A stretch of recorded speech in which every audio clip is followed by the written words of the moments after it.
que abre la presentación. Este trabajo lo hicimos Gaby y yo, principalmente Gaby es la que ha trabajado todo lo de Izuka, todo lo de Santiago, perdón. Y inició por dudas que teníamos, la cuestión de los análisis y también del mismo taller, que nos fue haciendo estas preguntas y que de repente cuando hacíamos los análisis, pues algunos concordaban, otros teníamos ciertas dudas y generalmente vimos también que, pues como todo, siempre analizamos la parte visual y nos enfocamos en eso, ¿no? Todo lo que está al exterior es como lo más importante, si vemos los dorados, si vemos los diseños, en fin. Entonces nos dimos cuenta también que por la primera parte, que serían las bases de preparación, casi nadie las estudia, sino simplemente menciona o son carbonatos o son sulfatos y hasta ahí se queda. Como que no se adentra uno más en el tema. ¿No? Lo que más nos interesa serían las capas pictóricas, y entonces a raíz de las preguntas que nos hicieron las restauradoras del taller de escultura, pues empezamos a meternos más en esta parte, y por eso le pusimos las bases de preparación empleadas en la escultura de Santiago Apóstol. Gaby empezó con una serie, bueno, inicialmente el trabajo comenzó con esta Ana Sacristán, que es también química. Ella ahorita está en la escuela de restauración, y posterior, cuando entró Gaby, retomó ese trabajo, pero lo hizo de una manera que creo que es también más entendible, y agarrando también los datos anteriores, bueno, le dio mayor importancia. Yo busqué, bueno, todos los que estamos aquí y los que no somos restauradores, de repente entrar con la parte de restauración, el vocabulario que manejan y todo esto, de repente tener que ver qué es el aparejo, qué es la base de preparación, qué es la escayola, en fin, todo eso. Entonces vi que en los tratados, pues bueno, viene bastante definido, y entonces puse algunas citas que ya están propias de algunas personas que han hecho tesis o que se dedican a hacer principalmente análisis sobre esto, ¿no? En esto encontramos pues las de Pacheco, las de Zenini, no veo nada.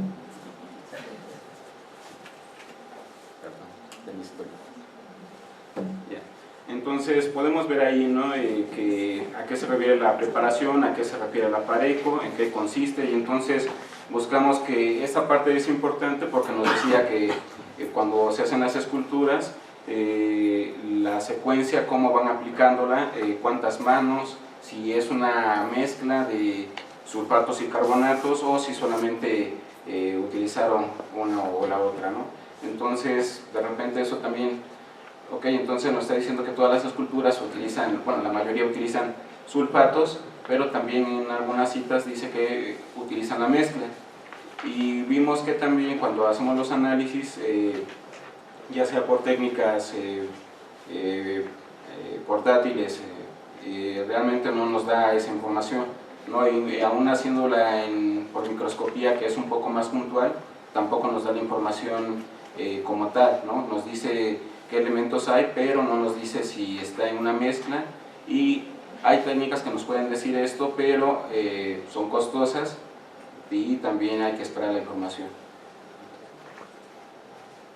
Aquí otra más también, que habla de la base de preparación y quienes empezaron a reglamentar, ¿no?, cómo iba a ser la asociación, aunque esta es una escultura ligera, bueno, el principio es el mismo, y cómo iba a ser la aplicación, ¿no? Y nos habla lo mismo también, ¿no?, de que se iba a utilizar el sulfato, bueno, el yeso en varias manos, aglutinado, también muchas de estas partes a veces no se reporta, nada más se dice es yeso y con un aglutinante, y muy, la mayoría pues es cola, ¿no? Es lo único que se reporta. Y aquí una última también que anexé, no la veo porque pues creo que casi todos estamos en el mismo sentido de interpretar esta parte. Y ahorita ya a partir de aquí, Gaby es la que nos va a explicar todo lo que involucró este trabajo, que todavía falta muchísimo, es como el inicio. La verdad es que nos aportó bastante y dio como pauta hasta para poder hacer una tesis, ¿no? Nada más con puras bases de comparación y a lo mejor nada más con una obra, ¿no? Entonces, por si alguien no está titulado y le gustaría, quiere entrarle, ¿no? Buenos días. Yo voy a describir de manera general el procedimiento que utilizamos para analizar las muestras. Entonces, primero lo que hacemos es tomar fotografías con luz visible y luz ultravioleta de la obra.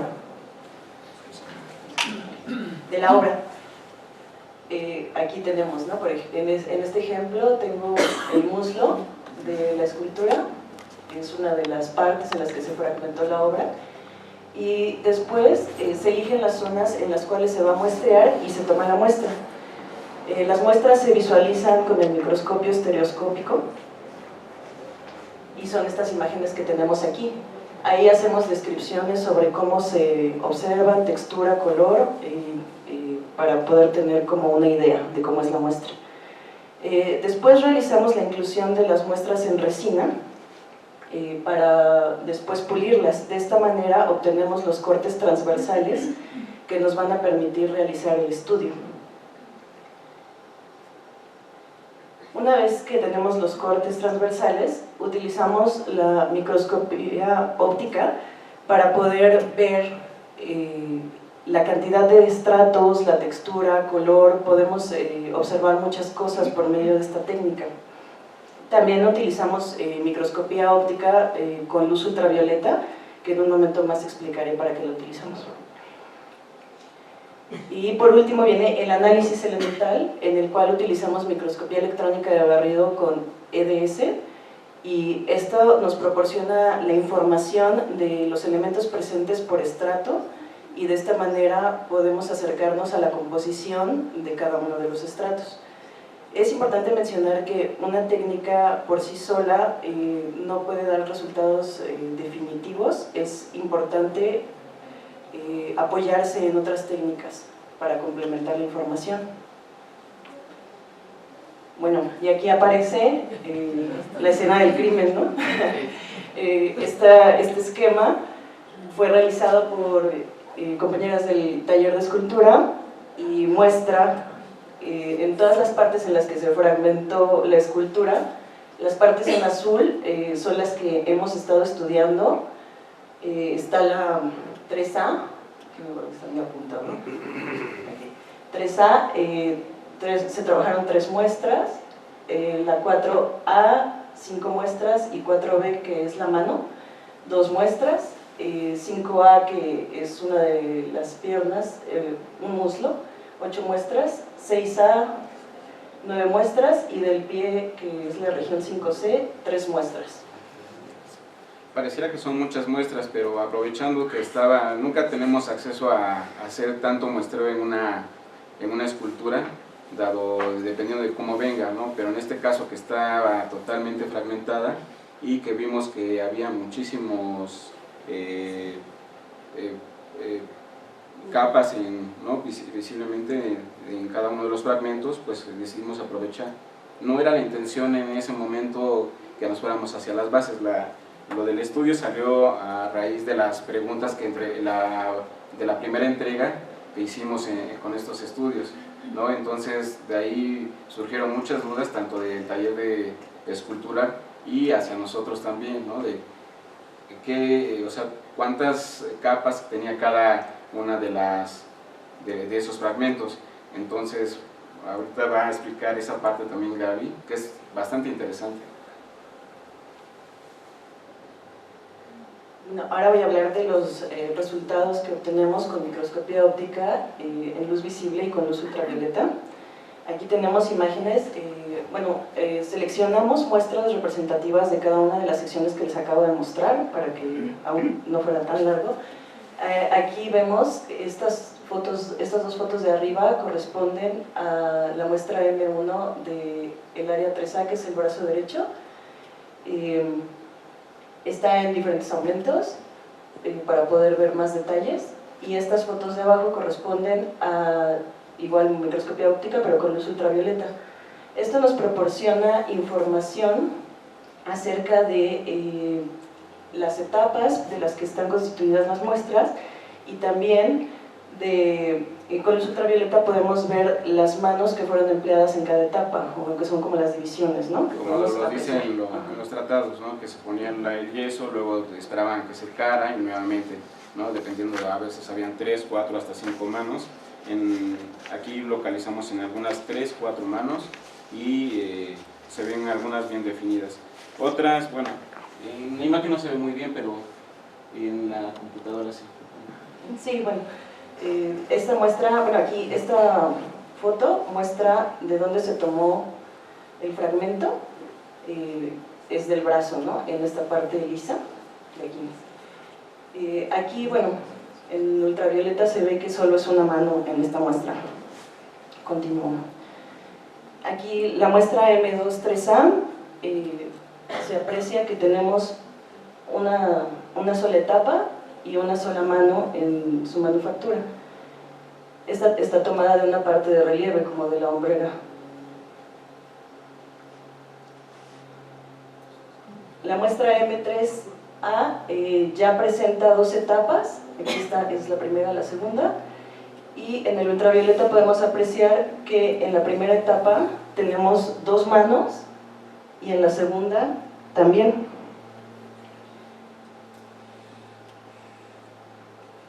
Tomada de una parte lisa del brazo. Bueno, también decidimos que era importante hacer una tinción porque las muestras tienen aglutinante. Entonces, en el ultravioleta también podemos ver esa parte en donde el aglutinante que se ve aquí en el ultravioleta de color blanco tendría una naturaleza proteica. Si se viera amarillo tendría una naturaleza oleosa. Entonces aquí podemos ver que sí se ve blanco, bueno, no sé cómo se ve ahí, pero créanme, es blanco. Y entonces decidimos hacer una tinción con fucsina ácida que colorea los aglutinantes de naturaleza proteica, y aquí vemos que la prueba sale positiva. En lugar de hacer cromatografía de capa fina o de gases, pues bueno, esto nos sale más barato y rápido podemos solucionar, ¿no?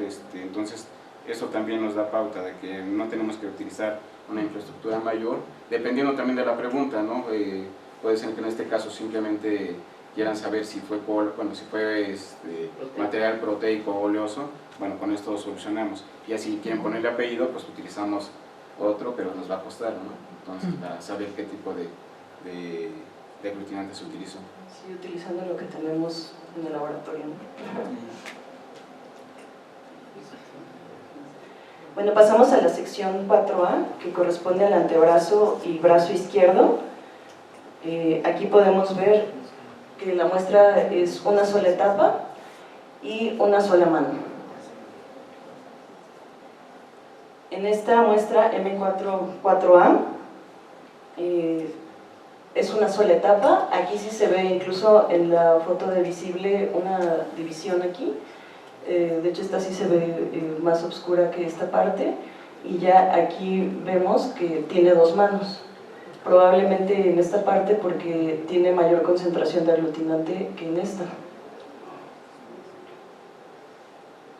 En M5-4A tenemos una muestra más compleja porque está compuesta de 3 etapas. Aquí se aprecia gran concentración de aglutinante. En la parte del ultravioleta podemos ver que aquí se aprecian 3 o 4 manos en la primera etapa, en la segunda etapa 2 manos aproximadamente, y en la tercera también 2 manos. También se realizó la tinción de esta muestra de M5-4A y podemos ver cómo se colorearon todas las etapas. Entonces el aglutinante está presente en cada una de ellas.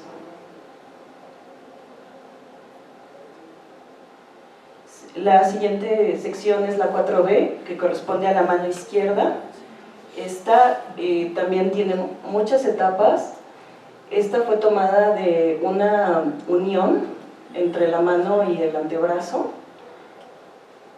Entonces las vemos aquí, las etapas, y en el ultravioleta vemos que aquí se componen también por varias manos. Aquí se pueden apreciar al menos 4, aquí en la segunda etapa 2, y en la tercera etapa también otras 2.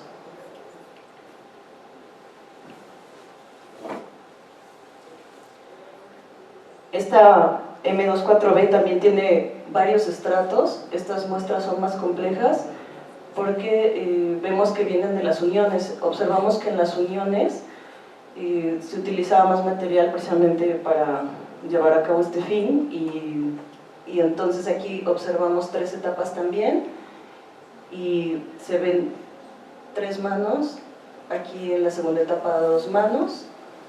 No sé si se alcanza a ver bien, pero bueno, espero que sí. Y en la última etapa 2 manos también, 1 y 2. En la tinción, de igual forma, vemos cómo cada una de las etapas está teñida, entonces el aglutinante proteico está presente en todas ellas. En la sección 5A, que corresponde al muslo derecho, vemos que se tienen, en esta muestra M2, una sola etapa, pero se tienen 2 manos. De hecho, aquí se aprecia también en el visible la división, 1, 2. Esta está tomada de una parte, de una superficie lisa del muslo, de ahí proviene esta muestra. En M4-5A es una muestra que está tomada de un pliegue, un relieve aquí del muslo, en la parte baja, como cercano a la rodilla exactamente, y entonces aquí vemos que tiene 2 etapas la muestra, y en la primera etapa se ven 2 manos y en la segunda se ve una mano. En M5-5A vemos aquí que está tomada igual de una superficie lisa, se tiene una sola etapa y una sola mano.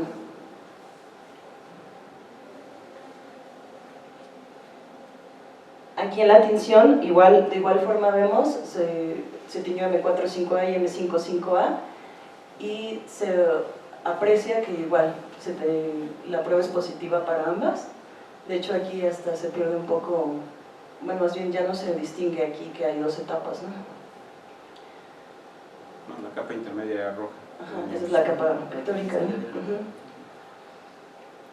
Para M5C, que esta muestra corresponde a una parte del pie, en donde encontramos diseño. Esta está en 2 etapas, y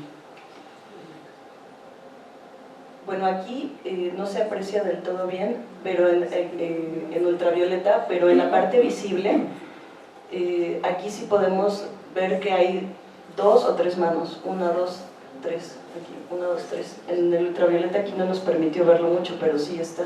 Y en la segunda etapa es una sola mano.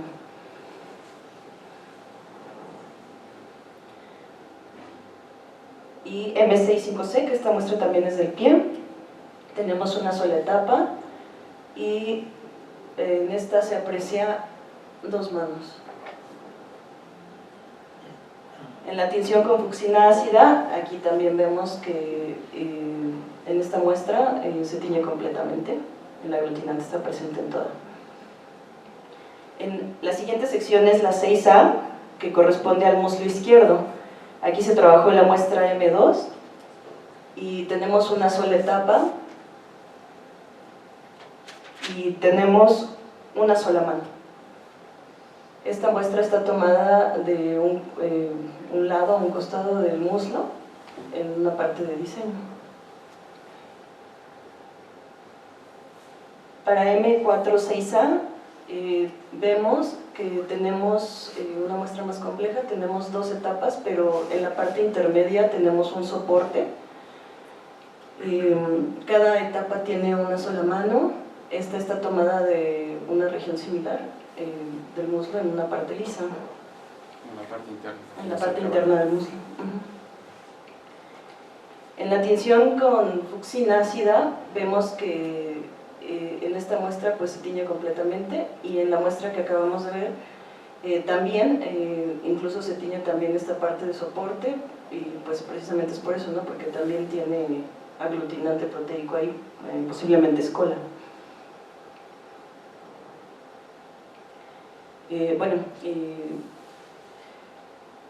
Lo que observamos con esto es que las muestras tomadas de secciones lisas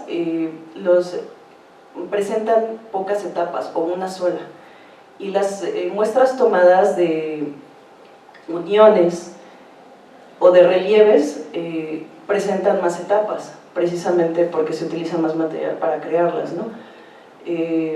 También que las primeras bases de preparación o las primeras etapas presentan más compactado que las últimas, que las posteriores.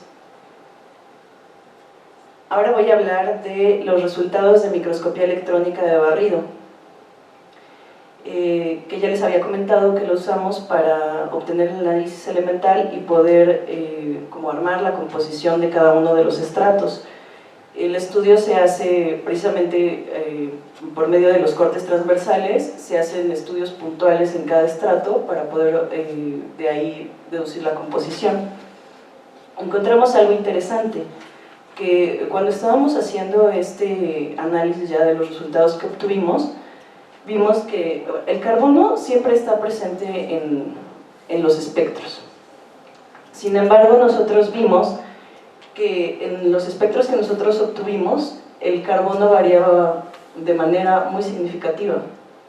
En el contenido es bastante alto, está en 76.44. Esto es un resultado de porcentaje en peso. Luego aquí puse algunos ejemplos de muestras, no puse todas, pero bueno, es para dar la idea. En el contenido de carbono es menor. Está presente también el azufre, es bastante alto, y aquí es muy bajo. En esta muestra también vemos cómo está presente el carbono, aunque es mucho menor el porcentaje, y aquí se eleva un poco. Sin embargo, en los dos está presente el azufre en gran cantidad. Esto nos llevó a ver que las muestras estaban compuestas de yeso, principalmente. Sin embargo, nos causó cierto interés saber si podría existir una mezcla de carbonato y sulfato, o sea, de yeso cal, en las muestras.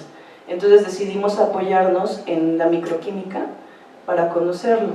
Ya que la mayor parte, o sea, la fluorescencia de rayos X puede penetrar, pero no te puede decir si es solamente yeso o si solamente es cal, ¿no? Y dónde está ubicada. Y de la misma forma, barrido, aunque sea puntual, nos va a dar la composición elemental, y lo que dice Gaby del carbono, eso es la parte que nos causó un poco de ruido, y entonces decidimos la única manera de hacer una diferencia entre si es uno o lo otro, si hay una mezcla, es utilizando de manera barata, que no nos involucre costo, es hacer microquímica sobre el corte en lugar de utilizar difracción. O sea, todo esto es de manera cualitativa, hay que aclarar esa parte, ¿no? No podemos decir en qué porcentaje está uno, en qué porcentaje está el otro. Entonces, por eso les decía al inicio esta parte de decir que si alguien está interesado en hacer una tesis nada más de bases de preparación, bueno, se tendría que hacer casi difracción sobre cada uno de los cortes, ¿no? Extrayendo pequeñas secciones para saber en qué composición está dada. ¿Podría hacer una pregunta? Sí. ¿Podrías regresar a la imagen anterior, por favor? Es que ahí tienes el plomo, entonces también estaría formando parte. No, el plomo ahorita nada más pigmento. Es del pigmento, exactamente. Está en la base de preparación, que es lo que estamos ahorita, y el plomo, pues bueno, como está en la misma cámara, está arrojando esa parte también, ¿no? La estamos bombardeando a toda la muestra, pero en específico a un punto, pero lógico que hay contaminación de ahí, contaminación paralela al espectro, ¿no? Pero capas inferiores o superiores. Así es. Mi pregunta era porque a veces también estas bases de preparación pueden tener blanco de plomo. Entonces Sí. podría ser interesante, nada más por eso.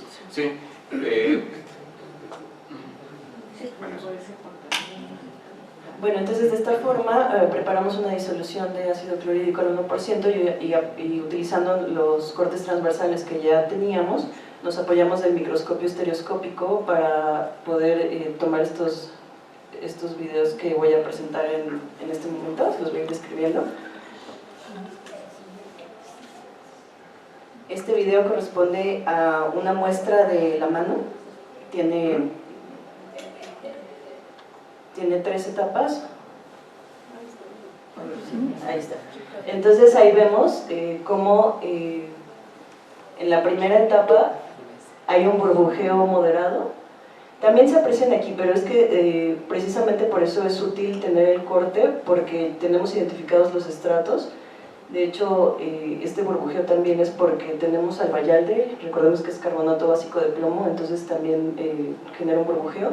Sin embargo, el burbujeo en las bases de preparación solo se aprecia formalmente en la primera etapa y en la segunda y en la tercera no. Entonces de ahí podemos ver que tenemos una mezcla de carbonato, yeso cal en la primera etapa y en las dos posteriores solo yeso. Como dicen los tratados, algunos, ¿no? Que había mezclas, pero aquí habría que ver la proporción en cuanto está, eso no lo podemos conocer de esta forma.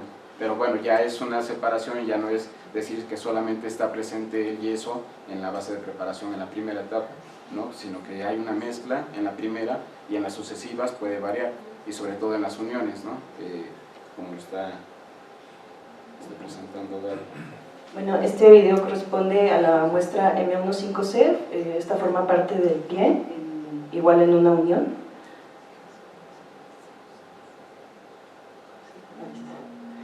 Y entonces aquí vemos que la muestra tiene 2 etapas, la primera y la segunda, y aquí presenta un burbujeo pues escaso en la primera etapa, y en la segunda no se aprecia el burbujeo. Entonces vemos que en esta primera etapa tenemos la mezcla cal-yeso y en la segunda yeso. Creo que la fallo. Luego tarda un poquito porque está muy aglutinada, entonces de repente, entre comillas aglutinada, porque tampoco hay un amarillamiento como tal sobre la base, ¿no? También habría que ver la proporción del aglutinante que utilizaron, porque está blanca casi, o sea, hemos visto muestras que son muy amarillas y que decimos, pues esta es totalmente de cal, de cola, pero aquí no, o sea, son muy blancas las bases de preparación, no están tan amarillentas, y entonces, pero sí están concentradas y entonces por eso tarda en que el ácido actúe con la base. Y este último video corresponde a la muestra M46A, esta es de una región este es del relieve del muslo.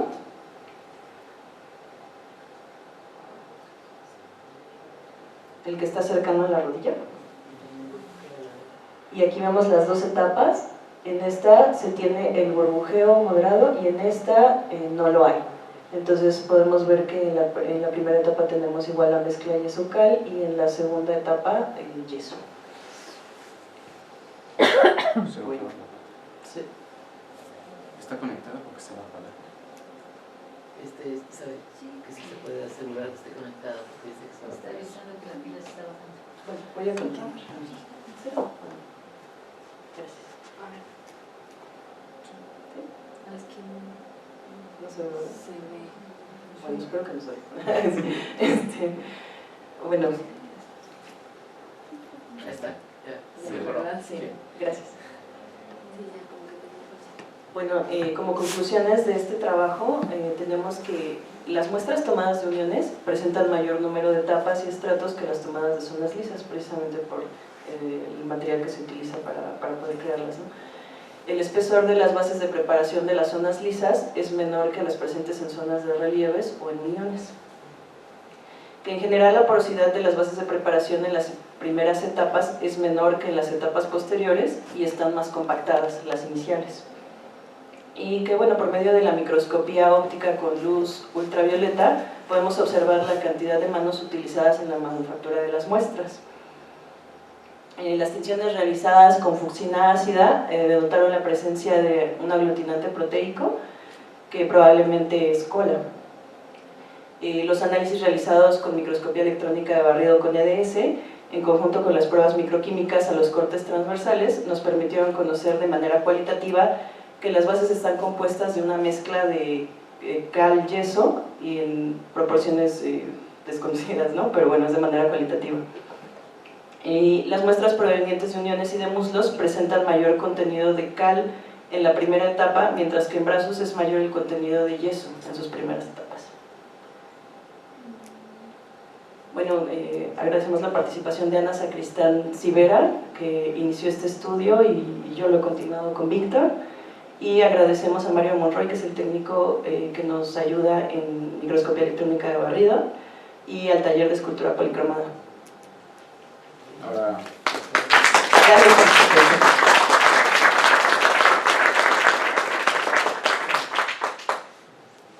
ya hay una pregunta. Nada más un comentario sobre lo que decían de que las bases de preparación son muy blancas y que generalmente son más amarillas. Ahí depende mucho del proceso de extracción de la proteína, si es de guante o si es de hueso o si es de cartílago. O sea, todo el proceso de purificación y de extracción de la cola depende del color final que va a tener y también de la exposición que se tuvo hacia la luz y la humedad, y eso hace que se puedan hacer más amarillas o menos amarillas, no necesariamente tiene que ver con que sea algún otro aglutinante que no sea cola. Otra forma para ver como la composición de estas bases es un poco lo que hacen con el análisis petrográfico, donde ven la cantidad de cargas, la forma y los ángulos para determinar la concentración que existe entre carga aglutinante, que tal vez eso les podría ayudar un poco para decir esto de que si eran más compactas o no, o de que si había mayor cantidad de cola porque se detenía más con la toxina, podría ser porque la partícula era muchísimo más pequeña y que por eso la concentración de aglutinante sería mayor, y no necesariamente es que fuera más aglutinante, solo que se ve diferente la proporción por el tamaño de cargas. Esa es la parte que decía yo al inicio también, de que si alguien quisiera participar en hacer una tesis solamente sobre bases de preparación, adelante, porque precisamente es interesante lo que dices, el tamaño de partícula, que lo hagan por petrografía, va a ayudarme mucho, pero claro, eso involucra muchísimo tiempo. Como vieron todas las muestras, solamente presentó una pequeña sección de muestras, entonces hacerle a todo eso es muchísimo trabajo, y además ver no solamente en petrografía, sino sacar el porcentaje, como dices tú, ¿no? De los cristales, de cómo están, el tamaño de partícula, todo eso. Entonces es mucho trabajo. Digo, ahorita para contestar creo que algunas preguntas con respecto a lo que quería el taller de escultura, creo que fue un avance importante. Todavía esta parte no la tiene, creo que de las bases todavía no la tienen, pero se las vamos a pasar inmediatamente, ¿no? Como lo separamos, ya tienen sobre otras cosas, pero esta parte creo que fue la que ustedes fueron las que iniciaron esta parte, ¿no? Con sus dudas, de ver de qué estaba compuesto, si solamente era uno o el otro.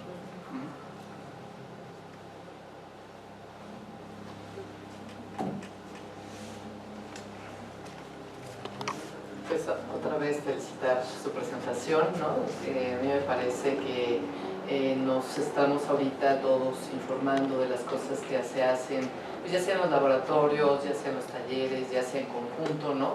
Y pues yo creo que es muy importante mostrar el trabajo. Además, sí, efectivamente yo recalcaría esta parte de regresar un poco a lo que podríamos obtener con técnicas más sencillas, ¿no? Porque sí, como que nos hemos ido, pareciera que todo se resuelve con lo más sofisticado, ¿no? Hay cosas que podemos tener información muy clara, muy precisa, y además pues, nos facilita porque es económica, ¿no? Esa es la verdad. Entonces, estas, así como lo dije en la presentación anterior, sí me parecería importante que por ser sencillo de manejo este tipo de análisis, que pudiera estar al alcance también de que la gente que trabajamos aquí pudiéramos llevarlo a cabo con ustedes. Yo creo que incluso hasta los descargaría de un trabajo que a lo mejor no es necesario que ustedes estén ya realizando, nosotros mismos podríamos llevar a cabo, y a lo mejor las partes más complejas que ya se salen de nuestras posibilidades, hacerlo con ustedes, ¿no?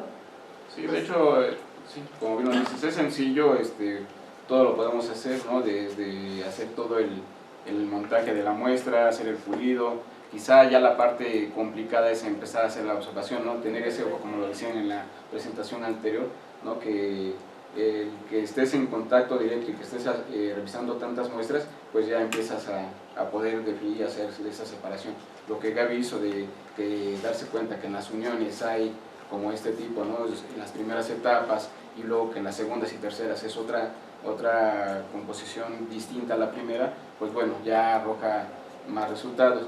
Ahora, sí es sencillo, pero no tenemos tantos equipos, entonces también esa parte, hacer la microscopía óptica, solamente contamos con uno, ¿no? Contábamos con dos, pero se tronó una cámara, entonces ahorita estamos viendo. Sí, la manera, sobre ¿no? todo me refiero a las cuestiones que tienen más que ver con el pulido de la muestra y este tipo de observación que nos permite, por ejemplo, la aplicación de la Fuchsin, ¿no? Entonces eso ya te da un elemento muy interesante para diferenciar si es oleoso o es una cola o un material proteico. Y por otro lado, pues sí compartir este tipo de conocimientos, como lo comentaba en la presentación anterior, como ya lo hizo Gloria Vera en algún momento con los solventes, preparar una pequeña plática de unas 3 sesiones que nos sería de mucha utilidad a todos los que estamos aquí, ¿no? Bueno, pues muchas gracias. Felicidades.